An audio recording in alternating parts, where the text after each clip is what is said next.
Hello दोस्तों, welcome my YouTube channel.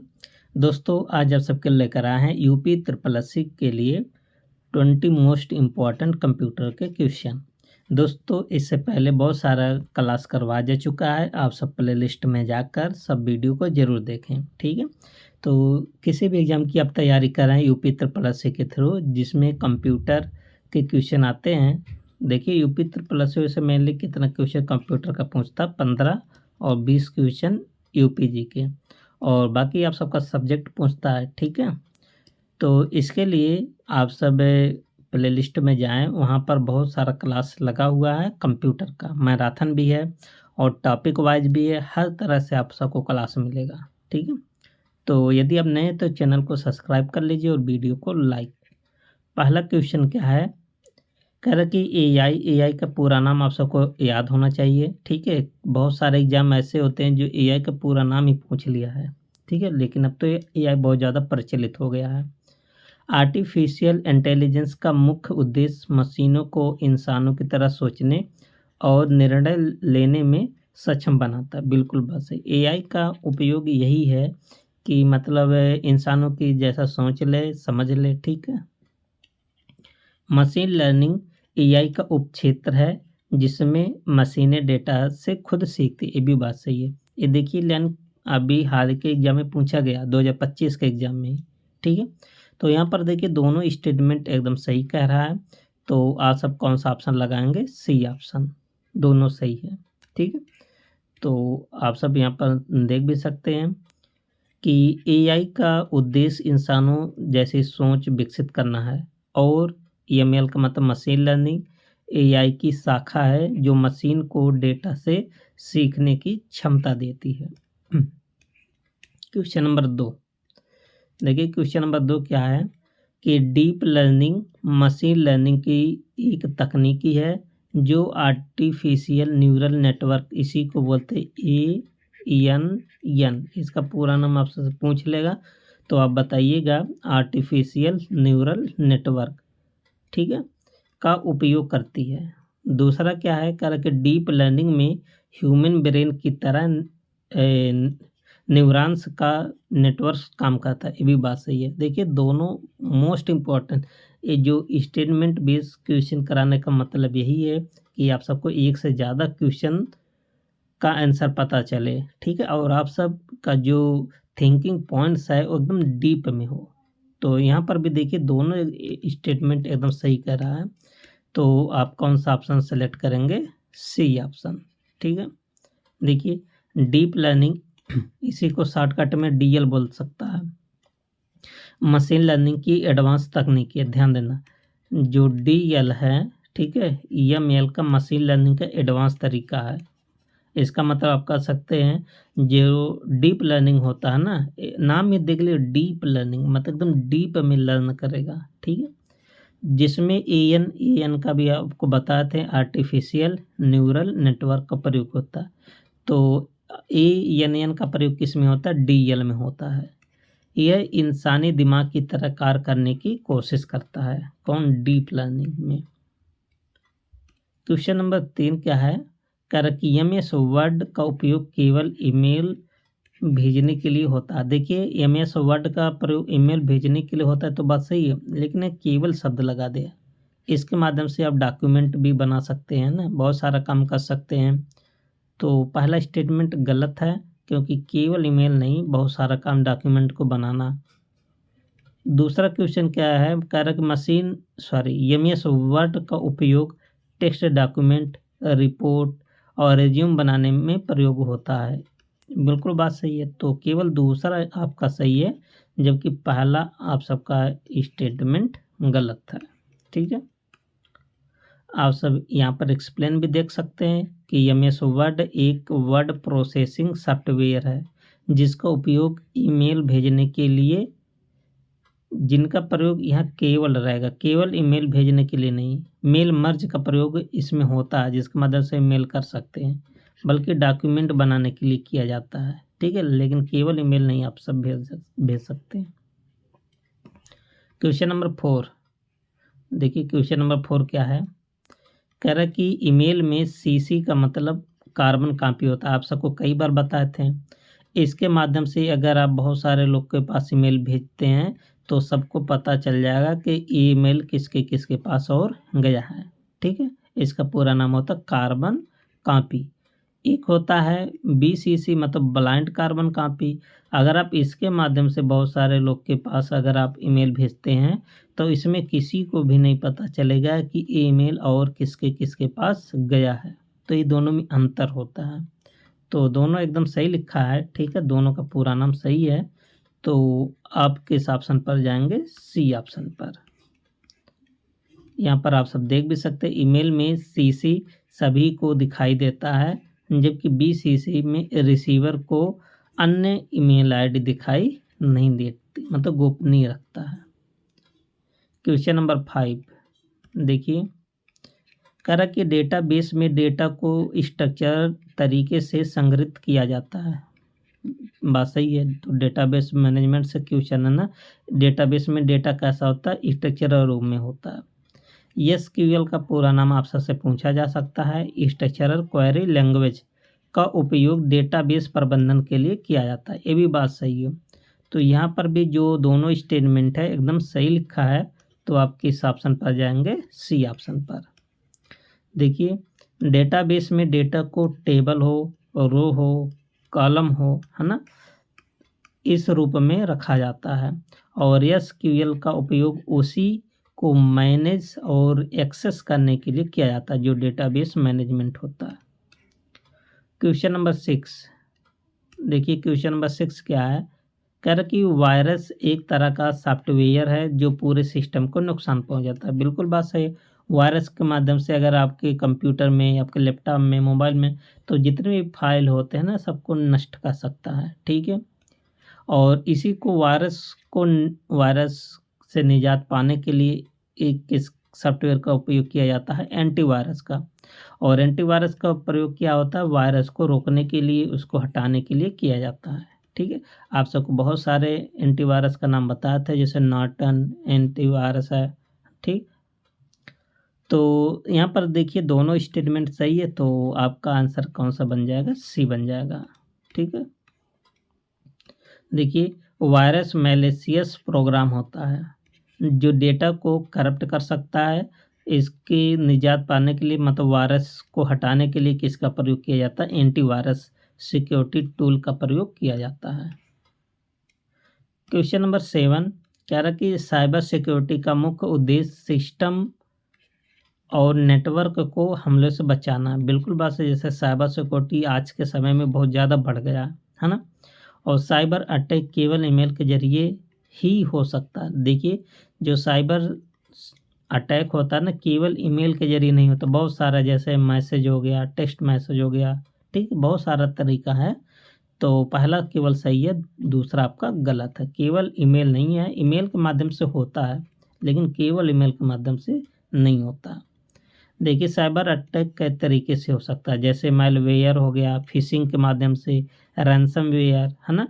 Ransomware क्या होता है? एक प्रकार से इसमें फिरौती मांगता है, आपके डेटा को चुरा लेगा, उसके एवज में आपसे पैसा मांगेगा, जो केवल ईमेल का माध्यम नहीं। बहुत सारा तरीका फिशिंग भी है। फिशिंग के बारे में पिछली वीडियो में डिटेल बताए हैं, ठीक है, आप सब देखिएगा। फिशिंग भी कई प्रकार का होता है, कैसे कैसे फिशिंग किया जाता है,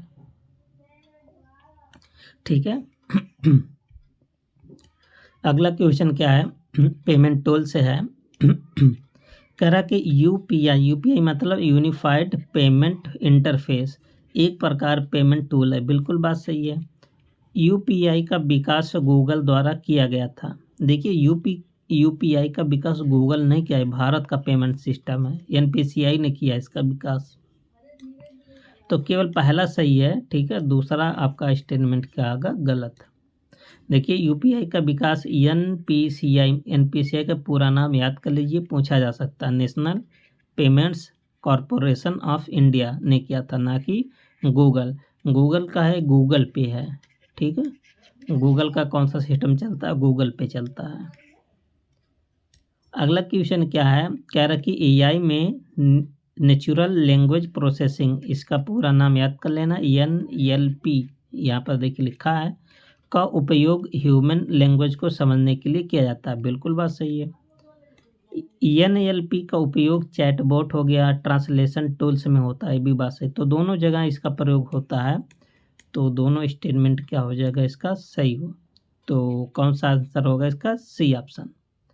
NLP AI की एक शाखा है जो टेक्स्ट हो, वॉइस डेटा हो को समझती है, और चैटबॉट और गूगल ट्रांसलेट का इसका बेस्ट एग्जाम्पल है। ठीक है, तो देखिए जैसे आप सब कोई चीज़ मान लेते हैं, गूगल होता है, ठीक है, और यहाँ माइक बना होता है, और माइक पे आप सब क्या कहते हैं, बोलते हैं, आपकी भाषा को सुनता है और उसको ट्रांसलेट भी करता है, सर्च करने में भी यूज करता है, टेक्स्ट भी बना लेता है आवाज़ को। ठीक है, क्वेश्चन नंबर नेक्स्ट है, क्वेश्चन नंबर है 10। कह रहा है कि MS वर्ड में हेडर और फुटर केवल पेज की शुरुआत और अंत में जोड़े जा सकते हैं। देखिए यहाँ केवल भी यूज किया है, और यहाँ मतलब सजेशन शब्द भी यूज किया है, मतलब जोड़े जा सकते हैं, बिल्कुल बात सही है। ऐसा नहीं कि यहाँ केवल लग गया, अगर जोड़े जोड़े जाते हैं, अगर ऐसे लिखता तब भी गलत हो जाता है। ठीक है, तो हेडर और फुटर का प्रयोग आप पेज के शुरू में भी कर सकते हैं और लास्ट में भी कर सकते हैं। ठीक है, तो पहला तो सही है। MS वर्ड में टेबल हो, चार्ट हो और स्मार्ट आर्ट भी इंसर्ट किए जा सकते हैं, ये भी बात सही है। तो सी ऑप्शन बन जाएगा, दोनों बात सही है। देखिए MS वर्ड में हेडर और footer, table, chart, smart art जैसे फीचर्स मौजूद होते हैं। Next question, question number 11। देखिए 11 क्या है, कह रहा कि डेटाबेस का प्राइमरी की एक कॉलम होता है जो यूनिक वैल्यू रखता है। आपको डेटाबेस के बारे में बताया था, इसमें कैसा वैल्यू होता है, यूनिक वैल्यू, बात सही है। और फॉरवर्डिंग की का उपयोग दो टेबल्स को आपस में जोड़ने के लिए किया जाता है, क्या बात सही है? ये भी बात सही है, तो दोनों स्टेटमेंट एकदम सही है। तो आप सब क्या बता रहे हैं आंसर? Option C. देखिए प्राइमरी की यूनिक और नॉट नल होती, नॉट नल मतलब नो एम्प्टी, नल मतलब एम्प्टी। फॉरवर्डिंग की रिलेशन बनाने के लिए प्रयोग होता है, याद कर लेना, फॉरवर्डिंग की डेटाबेस में किसके लिए यूज होता है? रिलेशन को बनाने के लिए।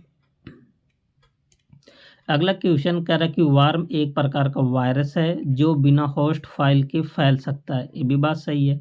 तो वार्म को फैलने के लिए किसी भी होस्ट फाइल की ज़रूरत नहीं पड़ती।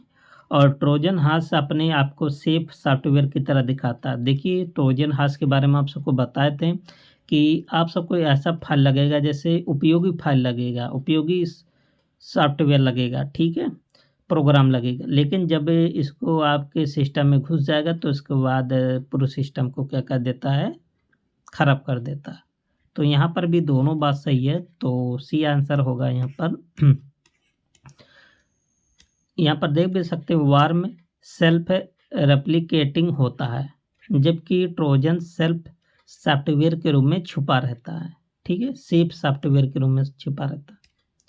दोस्तों आप सबको एक इन्फॉर्मेशन दे दें कि यदि आप यूपी जीके और कंप्यूटर को डीप में पढ़ना चाहते हैं, एकदम सेलेक्टेड टॉपिक, ठीक है, जो जो आपके सिलेबस में केवल मेंशन है वही चीज़, और जहाँ जहाँ से जो 2025 में जो जो एग्ज़ाम लिया है आयोग, उसको डिटेल में पढ़ने के लिए, सिलेक्टेड क्वेश्चन को पढ़ने के लिए आप सब चैनल के होम पेज पर जाएंगे, वहाँ पर कॉन्टैक्ट नंबर होगा, आप वहाँ से संपर्क कर सकते हैं। ठीक है, तो आप सब नोट्स के साथ आप सबको प्रैक्टिस क्वेश्चन भी दिया जाएगा, ठीक है, करने के लिए, जिससे आप सब बहुत ज़्यादा आप सबको कॉन्फिडेंस आ जाएगा। तो अभी आपके पास जूनियर असिस्टेंट हो और कोई एग्ज़ाम हो, ठीक है, फॉरेस्ट गार्ड हो तो इसकी तैयारी आप बेहतर कर सकते हैं। क्वेश्चन नंबर 13 देखिए, साइबर सिक्योरिटी में फायरवॉल एक सिक्योरिटी डिवाइस या सॉफ्टवेयर होता है, बिल्कुल बात सही है। देखिए सिक्योरिटी प्रदान करता है ताकि कोई चीज़, मान लेते फायरवॉल होता है ना, अनऑथराइज्ड एक्सेस को रोकता है। फायरवॉल केवल वायरस को हटाने, इसका काम वायरस को हटाना नहीं, वायरस को हटाने के लिए एंटीवायरस यूज होता है। तो पहला सही है, दूसरा स्टेटमेंट क्या है? गलत है। देखिए फायरवॉल डेटा फ्लो को कंट्रोल करता है, ये सिर्फ वायरस को हटाने का काम नहीं है, ठीक है। क्वेश्चन नंबर 14 कह रहा कि पेमेंट गेटवे का उपयोग ऑनलाइन ट्रांजैक्शन में होता है। बिल्कुल बात सही है। कह रहा कि पेटीएम हो गया, फ़ोन पे हो गया, गूगल पे, ये सब पेमेंट गेटवे के उदाहरण। देखिए ये सब पेमेंट गेटवे नहीं, पेमेंट टूल है, पेमेंट ऐप है। ठीक है, तो ये बात गलत है। तो पहला केवल सही है और जबकि दूसरा क्या है, गलत है। एक क्वेश्चन आ जाएगा ना तो बहुत सारे लोग गलत ही कर देंगे। देखिए पेटीएम हो गया, गूगल पे हो गया, गूगल पे गूगल द्वारा विकसित है। ठीक है, पेटीएम भारत का ही है।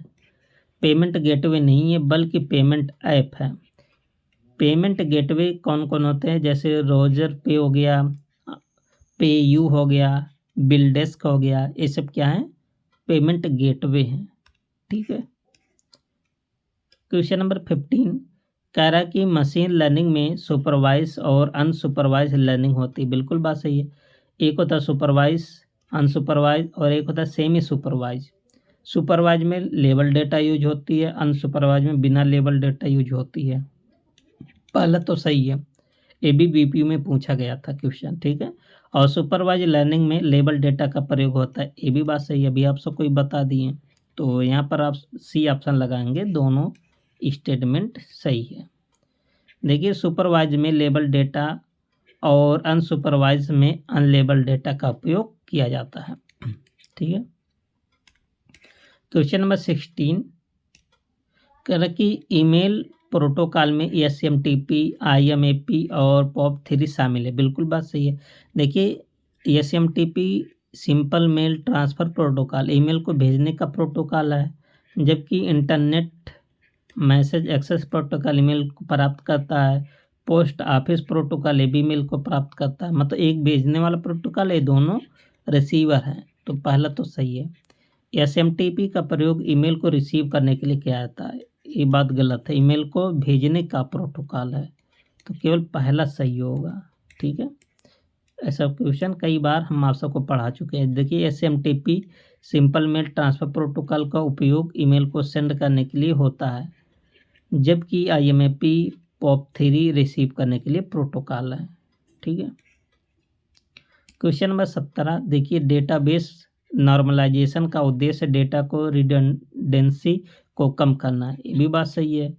नॉर्मलाइजेशन डेटा को अनऑर्गेनाइज बना देता है, अनऑर्गेनाइज नहीं बनाता बल्कि ऑर्गेनाइज बनाता है। तो दूसरा गलत है, पहला आपका क्या बन जाएगा, सही। मोस्ट इम्पॉर्टेंट है, देखिए डेटाबेस मैनेजमेंट से क्वेश्चन आता है। नॉर्मलाइजेशन डेटा को स्ट्रक्चरर और ऑर्गेनाइज बनाता है, ना कि अनऑर्गेनाइज। ठीक है, याद कर लीजिए और लिखते रहिए थोड़ा थोड़ा। देखिए रैंसमवेयर एक प्रकार का मेलवेयर होता है। बिल्कुल बात सही है ना। इसमें क्या होता है, फिरौती मांगता है, आपके डेटा को चोरी कर लेगा, फिर उसके एवज में पैसा मांगेगा।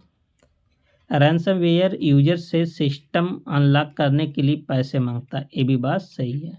ठीक है, तो कौन सा ऑप्शन आप बताएंगे, सी ऑप्शन, दोनों बात सही है। देखिए रैंसमवेयर सिस्टम लॉक कर देता है ना, सिस्टम लॉक करके यूजर से पैसा मांगता है, फिरौती मांगता है। क्वेश्चन नंबर 19 देखिए पेमेंट टूल जैसे भीम, UPI और पेटीएम केवल भारत में ही काम करते हैं। देखिए ये वैसे भारत के लिए बना, लेकिन आप सब भी न्यूज़ में सुनते रहते हैं कि UPI को अपनाने वाला विदेशी राज्य कौन, जैसे भूटान हो गया, नेपाल हो गया। ठीक है, तो अब धीरे धीरे इसका विस्तार विदेशों में भी हो रहा है UPI का। ठीक है, तो पहला देखिए गलत है, क्योंकि केवल यहाँ लिखा भारत में ही काम करता है, अब विदेशों में भी काम करता है, नेपाल भूटान जैसे देशों में। कह रहा कि इंटरनेशनल पेमेंट करने के लिए आपको पेपाल और स्ट्राइप जैसे टूल का उपयोग किया जाता है। तो बिल्कुल बात सही है। ठीक है, पेपाल होता है, तो केवल दूसरा सही है। ठीक है, तो ऑप्शन क्या बनेगा, बी। देखिए भीम और UPI मुख्यतः भारत के लिए बने हैं, जबकि PayPal, stripe international payment tool होते हैं।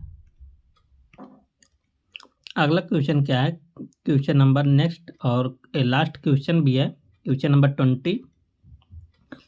देखिए AI आधारित चैटबॉट्स कस्टमर सपोर्ट में उपयोग होते हैं। जैसे आप सब बैंक में भी जाते हैं ना, चैटबॉट से अपना आप सवाल जवाब करते हैं, आप सबको हेल्प भी करता है। चैटबॉट केवल प्री डिफाइंड रूल से चलते हैं और सेल्फ लर्निंग नहीं करते हैं। हम क्या बात सही है? चैटबॉट का सेल्फ लर्निंग नहीं करते हैं। ठीक है, एआई लगा होता है। तो दूसरा गलत होगा, पहला आपका सही होगा। ठीक है, तो देखिए modern AI chatbot self learning machine learning पर आधारित होता है और नेचुरल लैंग्वेज प्रोसेसिंग से काम करते हैं, केवल प्री डिफाइंड रूल नहीं होता। ठीक है, वही आपकी बातों को भी समझ करके आंसर देते हैं। ठीक है, तो दोस्तों ये 20 क्वेश्चन का प्रैक्टिस सेट आप सबको कैसा लगा? आप सब अपनी राय को कमेंट बॉक्स में ज़रूर बताएं। ठीक है, मिलते हैं नेक्स्ट प्रैक्टिस सेट में, तब तक के लिए best of luck. Thank you and take care.